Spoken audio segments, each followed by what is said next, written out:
Today, the Fed performs a number of important functions, all with the ultimate goal of promoting a healthy U.S. economy. It's a major responsibility to be on the Federal Open Market Committee. You have to track the economy every day. One of the Fed's most recognizable functions is conducting U.S. monetary policy, which involves influencing interest rates and the availability of money and credit in our economy. The world is watching, so it does matter quite a bit what decisions get made. Jim Bullard, a key decision maker on which direction to take the U.S. economy.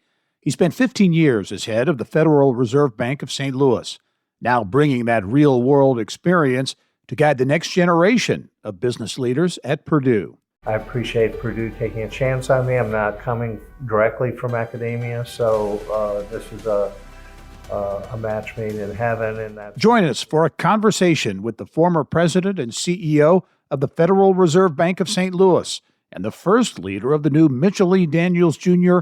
School of Business at Purdue. Jim Bullard, my guest this week on the Business and Beyond podcast.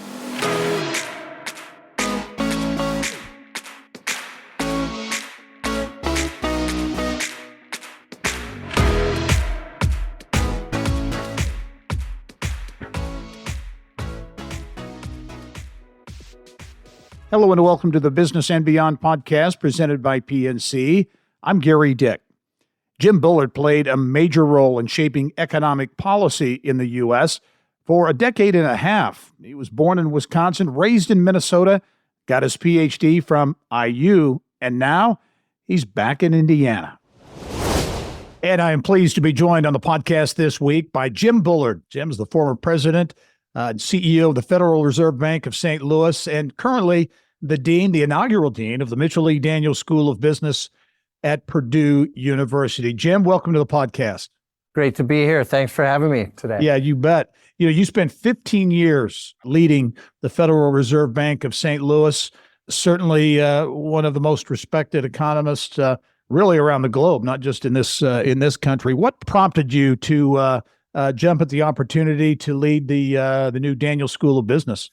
Oh, it's a great opportunity. There's a lot of passion behind the project and money and a lot of great students here. So really appreciate the chance to get back to academia and lead this effort and try to create a new and distinctive business school for Purdue. Yeah, you talk about getting back to academia. So you were at the Federal Reserve, but had previously been in academia. Talk about that background and why I guess it would be a natural for you to take this role.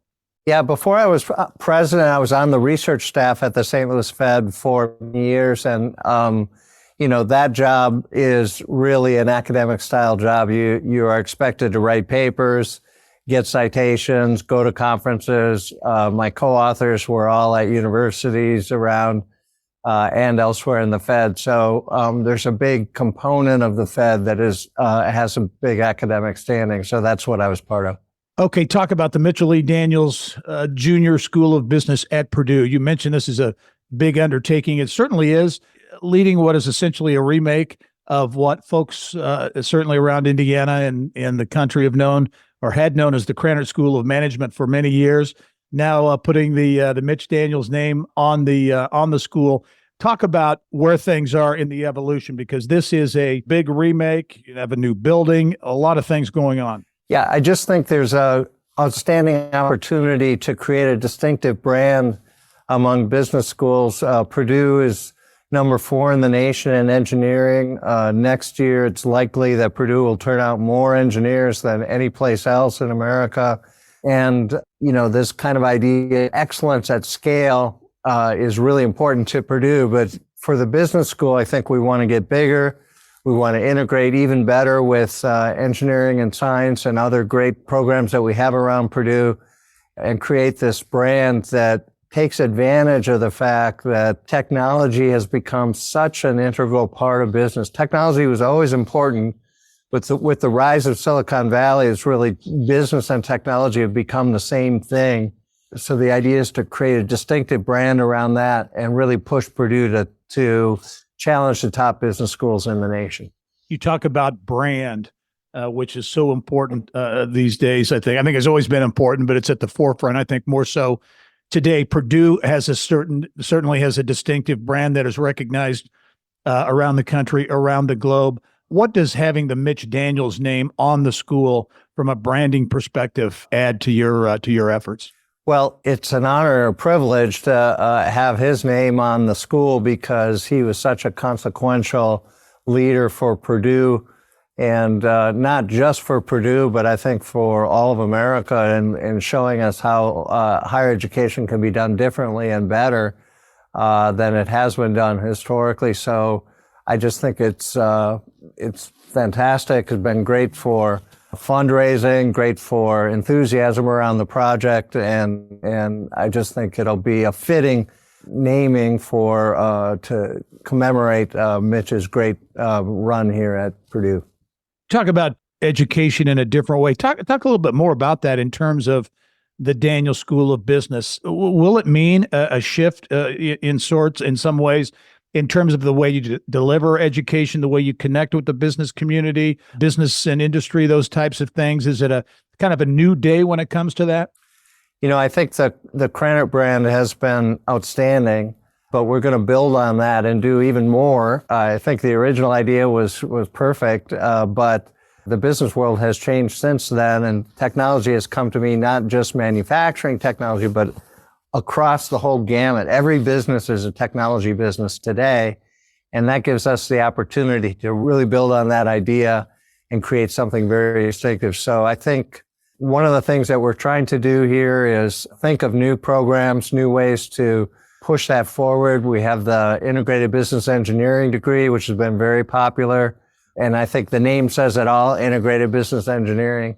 We have the business analytics degree and machine learning, artificial intelligence becoming more and more popular in the business world. So we're playing up our strengths in that area. The campus has a big initiative to push harder on computing generally, but computer science in particular. We plan to partner with that part of the campus as well to expand that part of the program. So there's just a lot to like about integrating business with engineering and getting to great programs for our students that allow them to succeed going forward. It's not enough just to know the technology. You have to know the technology these days and have business acumen. You can't just have one.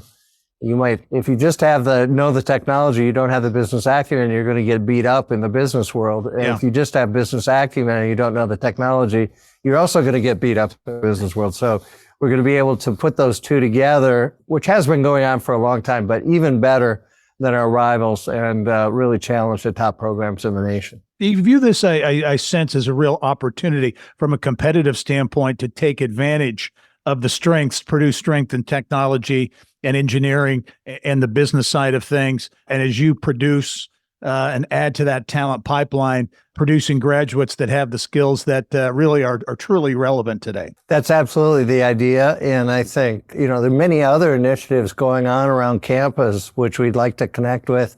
Lots of ideas about entrepreneurialism, starting new companies based on new technologies, partnering more, even more than we already do. We do partner a lot with corporate America, but even more than that. And continuing to make Purdue the most recruited campus in the nation because of the great students that we're turning out. 70% STEM students on campus today, and it's probably even rising from there. So a lot to like about the current situation here. You've just passed, I think, or approaching 6 months on the job officially, so about a half a year into this. A lot of things going on there. I know, in looking at some of the background in terms of the establishment of the Daniels School, you kind of had a three-pronged approach to recruit talent, secure resources, and develop strategies. How would you assess your progress 6 months in? Well, resources took a big step forward when we got the grant from the Lilly Foundation, $100 million to campus, $50 million to the Daniels School. That's supplementing many other supporters that have offered money to help us, and we really appreciate their gifts and their support.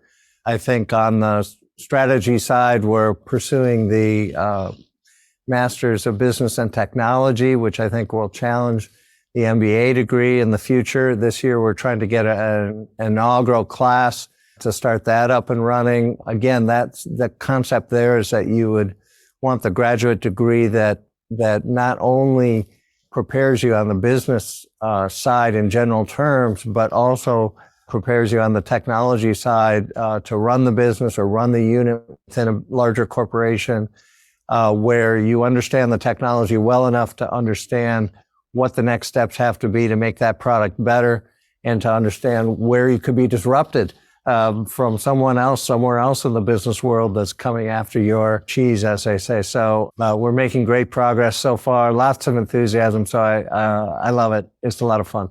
Yeah, I mentioned some of this, the major funding you're getting. Some of that will go to a new building, right? So in terms of a physical presence there, talk about the new building that will house the school. Yeah, one thing about the school here is that this is about twice as many undergrads as we would have had even a few years ago.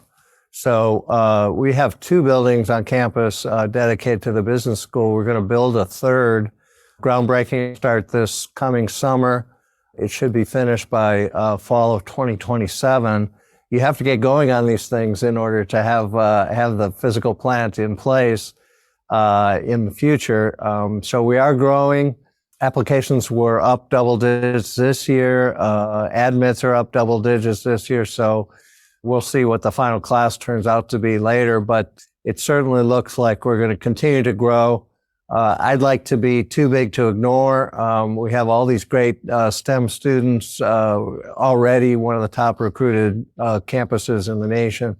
So I think we can do even more with that and make sure our students are getting excellent jobs after their training here on campus. How about, and I just thought of this, but the Purdue and Indianapolis campus, if you will, an extension of the West Lafayette campus, how does that play into the Daniels School of Business in connection to the Indianapolis business community? Yeah, that's something we're working on now and strategizing about now. I think for July 1st, 2024, which is only a few months away, we will have just a few things that are going on, but over time we'll be able to develop this out more explicitly, partner with the corporate community in the Indianapolis area, and we really look forward to having a great presence in Indianapolis. For this year, you have to split up IU and Purdue. You've got faculty issues, student issues, and stuff like that. So for this year, we're just trying to get settled. But I think once we get 2 or 3 years out, we'll be in great shape. Hey, you mentioned you're having a lot of fun. Can you tell me what's the best part of being a businno school dean? Well, did I mention our basketball team's doing pretty well? Yeah, that's a good one. Yeah. Yeah.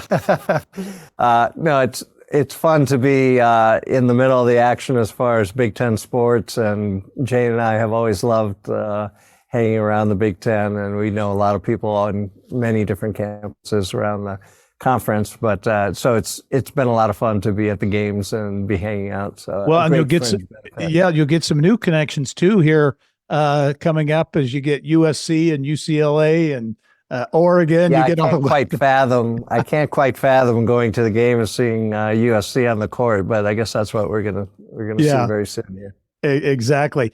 I've got to ask you your take on the national economy. I want to get your take on Indiana too, but as you look at the national economy, and certainly it's in greater focus in this election year as well. See inflation and energy prices and food prices in the headlines impacting consumers' pocketbooks. You saw the employers adding 350,000 plus jobs in January. Conflicting assessments. How would you characterize the state of the national economy as we begin 2024? Well, the biggest story in the national economy over the last couple of years has been the inflation, and way too much inflation, and approaching or at levels that we last saw in the early 1980s. So this has been a riveting experience to have to go through that much inflation again. People are rightly upset that the prices they're paying today are quite a bit higher than what they were used to just a few years ago. While at the Fed, I advocated that we get going on a credible policy to get inflation back down, and we started that policy in 2022. especially with the 475 basis point increases in a row that occurred in the middle and second half of 2022. And I think that policy seemed harsh at the time. So I'm afraid I'm one of the guys that brought you higher interest rates. But I think it's paying dividends in 2023 and into 2024 here as inflation really peaked in the second half of 2022 and it's been coming down ever since. And that's cold comfort for those that are paying the higher prices today, but at least we'll get the inflation rate back down to the 2% level that we've been shooting for. Looks like we'll have a 2 handle on inflation measured on a 12-month basis on the Fed's favorite measure pretty soon here, or if not already. So it does look like we can get to 2% inflation in 2024, even based on a 12-month measure. In the meantime, the real economy has actually been picking up in the second half of 2023. Pretty fast GDP growth in the second half. Labor markets have been holding up pretty well. So that gives me confidence that this really is a good time to fight the inflation, get inflation back down to 2% while the economy is still doing relatively well. Presidential election year, obviously, as you look at that and, the crazy swings we see in media coverage, social media, all those types of factors that are prevalent today, as you look at the role that the economy is going to play in the presidential election, I assume, as in any other time in the past, it's going to be a very important part of what happens from a political standpoint. Yeah, I mean, the Fed usually stays out of politics, and I would expect that to happen again this year. Some people have been reviewing past election cycles and what people said, and I think Volcker, one quote I saw from Volcker was, he said, I think we should just play it straight and just stay out of the whole election thing. And I think that is the attitude, having been there. That's the attitude of the group.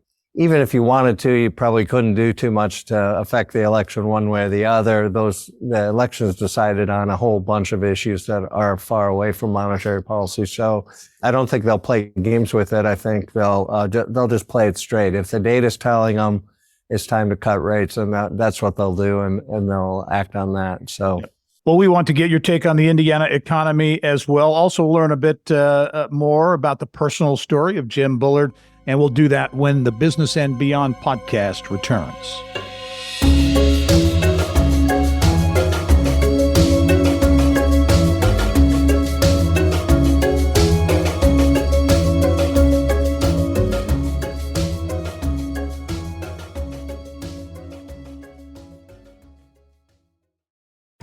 At PNC Bank, we're committed to making a difference in the lives of our customers and communities by helping them move forward financially. As a Main Street bank, we try to do right by our customers with every encounter.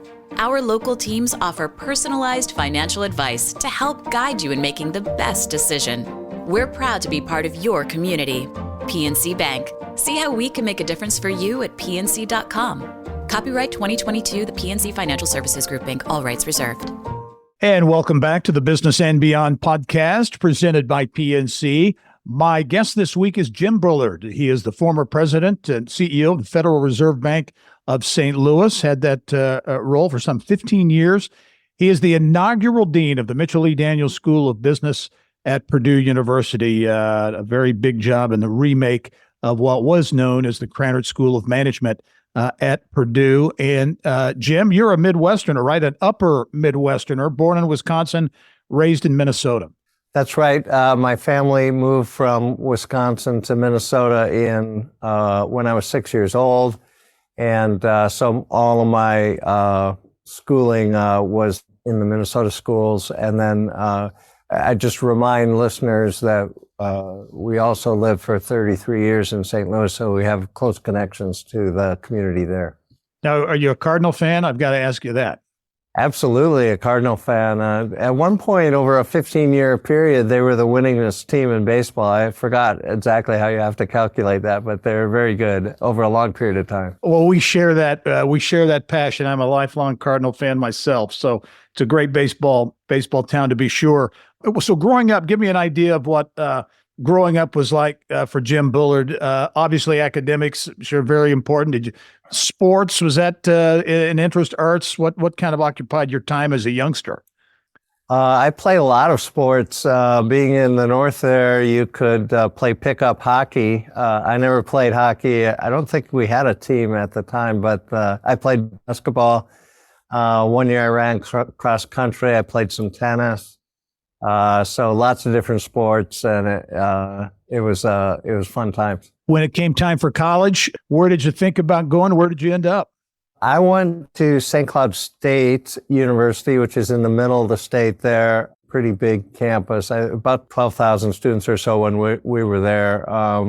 Then I went to a school here in Indiana to get my PhD. A school here in Indiana. I see you smiling. I think I know where that school probably is.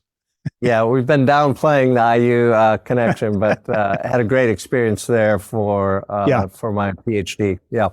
Your time at the Federal Reserve, certainly you worked with a number of states, including, I think, very familiar with portions of Indiana as well. Talk about your take, because I think it's interesting to look at, I guess more so from an economic development standpoint, but as the Indiana economy transitions and the kinds of jobs and the kinds of companies and industries that now are kind of in focus for Indiana, we see a shift of sorts, I think, in the economy. How would you assess the state of the Indiana economy?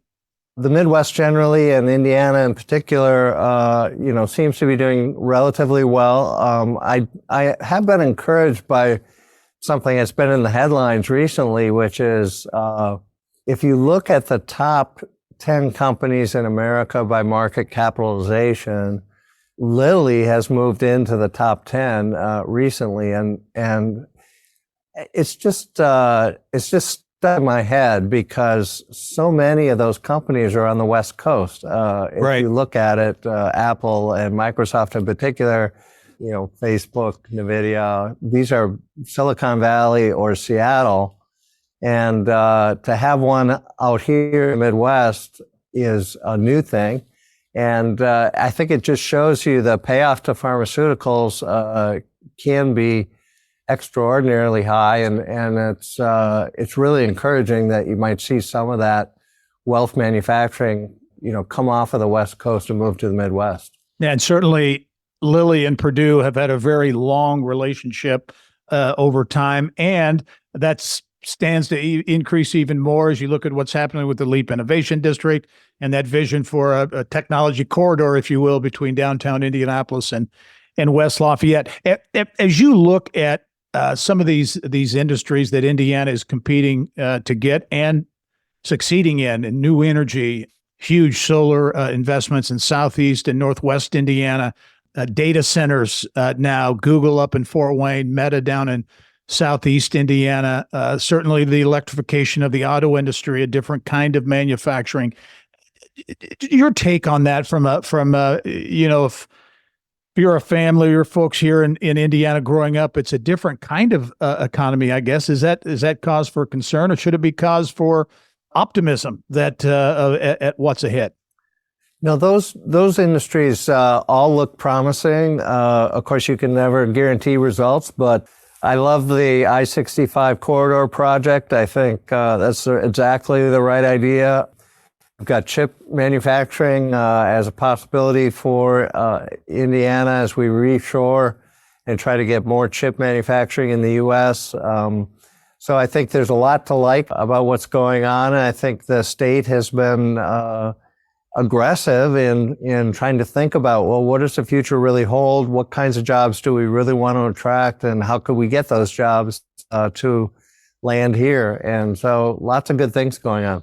As you look at, you talk about the reshoring when it comes to manufacturing, in particular chip manufacturing and the CHIPS Act. Senator Todd Young, certainly a driver of that legislation. There are critics of that, to be sure, but there are a lot of people who suggest that can be a very positive thing, including for states like Indiana. Schools like Purdue obviously play into that and a major asset in that regard. As you look at computer chips, microelectronics, that kind of thing, is that an industry that Indiana can excel in? I think it is, and I think that when you think geopolitically, you can see that it's probably not the wisest thing to have all the chip manufacturing in Taiwan, which is basically what we're doing right now. So to diversify that out across the globe and make sure that the global politics doesn't come back to bite you later on, I think that would be wise. So you won't get a bigger advocate of markets than me and let markets do the work. But sometimes you have to temper that a little bit with the realities of what's going on globally. So that's what I would see in the CHIPS Act, a deliberate effort to move some of the production around and diversify a little bit around the globe. I think Indiana can definitely compete. The other thing that's going on in the chip world is that you have generative AI coming in, and the chips that you want for that are actually different from the kind of standard chips that are used for other purposes. So that's why NVIDIA has become so popular. But generative AI is really running rampant on Wall Street right now, and for good reason. There's a lot of potential there in that technology as it diffuses over the next decade. Artificial intelligence is pervasive. It seems to be everywhere, affecting all industries and entities, if you will. How does AI play into what you're doing there at the Daniel School of Business from an education standpoint? How important is that AI piece to education? Yeah, it's a big component. I already inherited a great program, the Business Analytics and Machine Learning program. That's been popular at the undergraduate level and also the Specialized Master's program. And those students have been placed at fantastic places all around the country, all the top kinds of places. So I just think there's a lot more that's going to happen in this area, and it looks like blue sky ahead when you can connect with AI. Purdue is also a powerhouse in computer science, and so we have lots of and we're trying to expand there as well. Part of the Lilly grant went to Comp Sci as well, so we're going to partner on that side, and I think we'll provide excellent educational opportunities there as well. I think as I observe things going on in Indiana, certainly as a state, we're blessed to have institutions in particular like Purdue, but you look at the public institutions, private schools, really a big group of impressive institutions. As you look, and you've touched on some of the positives, what, in your view, is there a big challenge facing Indiana or states like Indiana here in the Midwest going forward? A lot of talk about workforce and education levels and those types of things. As you look at maybe potential dark clouds on the horizon, as you look to the future, what's the biggest thing maybe facing a state like Indiana? Yeah, I have seen some stats recently. One of our faculty members was suggesting that the propensity of high school seniors in Indiana to go to college has actually declined, which I think is a concerning thing. Us economists know from lots of research that has gone on in our field that there's a skill premium, and that those that get the higher education do much better over their careers. So to have people deliberately saying that they don't want to do that and they're going to kind of wing it on their own, you can do well from doing that, and certainly some of them will, but that isn't you aren't playing the odds when you're doing that. So hopefully I can a few more high school seniors to coming to Purdue or going to one of our other fine institutions in the state, but would be concerning if you have that dropping over time on a sustained basis. Final question for you, Jim. What can we expect? I know you have so much going on there, but from the Daniel School of Business at Purdue here in 2024, you mentioned a groundbreaking on a new state-of-the-art building. What will the rest of 2024 look like? Well, I want to make a little bit of progress every day. I think with a big project like this, you can't bite everything off at once. Hopefully we'll get good prioritization about things that can be done near term, things that'll have to wait for the medium term. We're moving quickly. We put a management team in place just a few weeks ago, including some outsiders, but a lot of insiders here that know how the university works. So we have a lot of work to do, but I call it happy work when you're trying to build something up and you have as much enthusiasm around it as you have here. Well, we are happy that you are here in Indiana, Jim. Jim Bullard is the inaugural dean of the Mitchell E. Daniels School of Business at Purdue University. And Jim, I look forward to seeing you in person soon. And good luck to the Boilers getting closer and closer to March and that really exciting time of year. So we'll be following that as well. Great. Thanks for the opportunity to talk today. All right. Jim Bullard, the former president and CEO of the Federal Reserve Bank of St. Louis, and once again, the dean at the Mitchell E. Daniels School of Business at Purdue. And thank you for joining us on this edition of the Business and Beyond podcast. We're presented by PNC and a weekly conversation with achievers in business, sports, entertainment, and beyond. And you can download all of our episodes and get Indiana business news 24/7. All you have to do is go to InsideIndianaBusiness.com. I'm Gary Dick. Thanks for joining us. We'll see you next time.